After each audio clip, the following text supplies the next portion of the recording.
like we said yes, and JFS is saying that we would be a good fit and to move forward with us. Yes. Holy crap. What's up, guys? Been a while since we made an update video, and we have some update. Yeah, we have an update and some good news. We got a placement call. Was it 2 nights ago? Yeah, 2 nights ago. It's Friday night, and that's our third call now that we've gotten. So our first call we talked about, and that was the little girl who the family was getting evicted. The second call was kind of what people would kind of suspect a call and a situation would be like, because it had a little bit of domestic violence and drug abuse when they found this child. But that child went to a different home.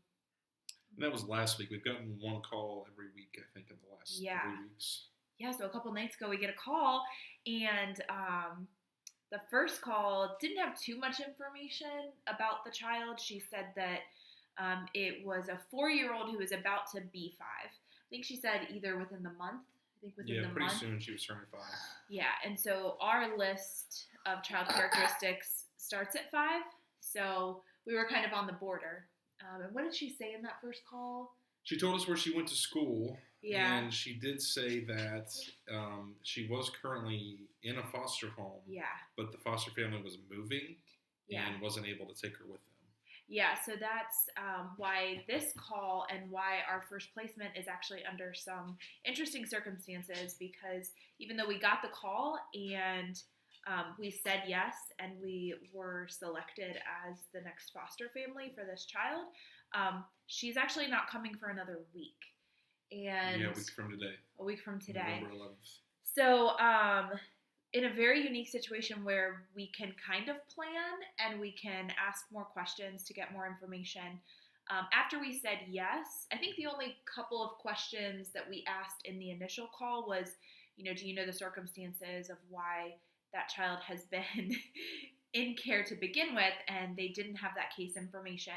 And then we asked if there was any, abuse towards other children. Yeah, history of violence, things like that. Yeah, and she said that she didn't know, but we said yes, we'll go ahead and commit to yes.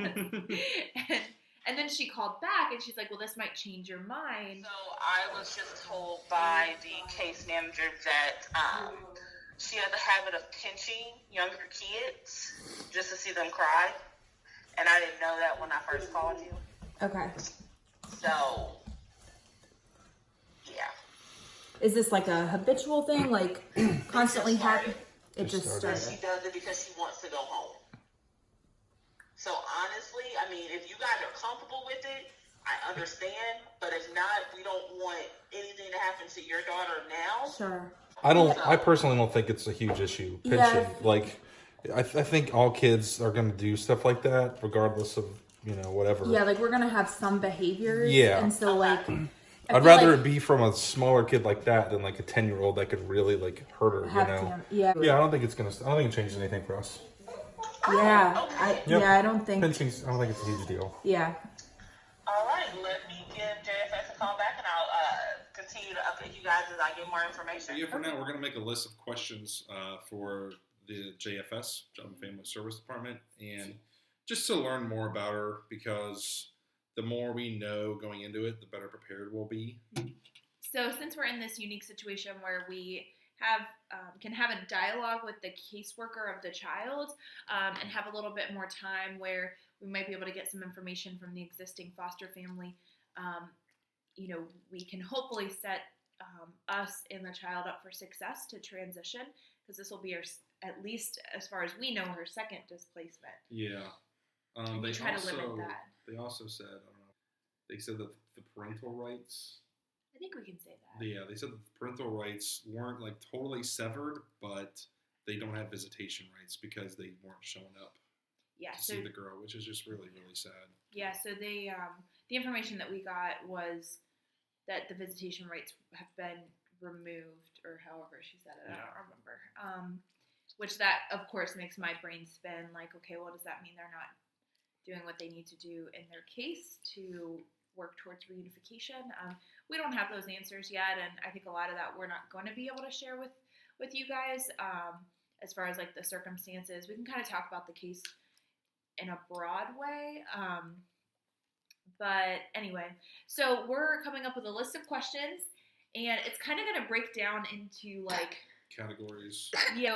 Some like logistic questions that we need to know about the school and the timing of all that, because the school is actually like 5 minutes away from my work. So I need to make sure that I'm going to be able to drop the child off,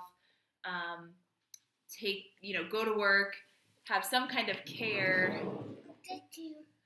You're welcome. Be able to drop the child off, then be able to go to work, and then pick the child up. All those logistics we have to make sure work. That's kind of the big thing. Then questions like, is the child properly like vaccinated, like up to date on all of that stuff? There's just a bunch of questions. Yeah, a lot of questions. And then we can also ask questions like specifically towards like the child's preferences, where we can prepare and hopefully make them food feel she at home. likes, any kind of clothes she might need. Yeah. Things like that. Based on the calls, I think the two things that we know going into this is that she will lie, but then when redirected, she, will tell the truth. That was the first thing they said. Yeah, she's had some behavior that she thinks will get her back to her family. Yeah. She's thinking if she behaves badly, then she'll get removed from that home and take it back to her home, which is tough. It's really sad. And that's the part where we got on video, so you can kind of see how we're thinking through all of that and the decision. Yeah. You ready to have a big sister, Darcy? Yeah. Yeah, you excited? So we're going to spend the next few days kind of prepping and doing as much as we can to get some information and getting ready, getting Darcy ready. We have the benefit right now of... You're getting ready. We can kind of prepare her. So we're hoping to get her name, the foster child's name, ahead of time. Yep.